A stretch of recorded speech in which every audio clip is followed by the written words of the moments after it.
Jutros je u Mostaru u 52. godini života umro Nenad Bijedić, bivši nogometaš Veleža te turske ekipe Bursaspor. Nakon igračke karijere Bijedić se posvetio onoj trenerskoj. 6 godina je sa uspjehom vodio Bursaspor, a u nastavku trenerske karijere vodio je još nekoliko turskih klubova. U Bursi je bio i prvi trener koji je dao šansu Elviru Baljiću, kasnije igraču Galatasaraja i Real Madrida. Upamćen je po sjajnoj igri u finalu Kupa bivše Jugoslavije, kada je Velež u Beogradu savladao zagrebački Dinamo sa 3:1, a on je bio strijelac drugog gola za rođene.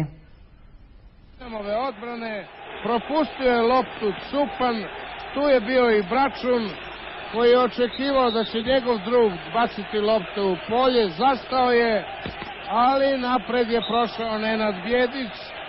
Pogledajte i onda mirno, rutinirano poslao loptu u mrežu.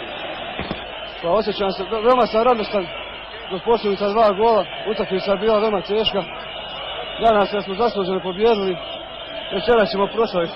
Najljepši povratak u tim, je li tako? Pa jest. Hvala. Sretno još jednom.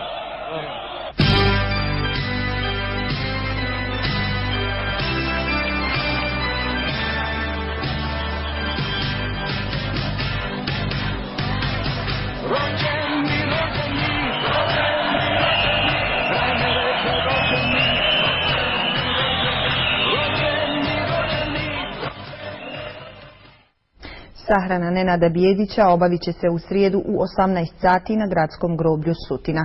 Toliko o sportu u drugom dnevniku. Ugodno večer.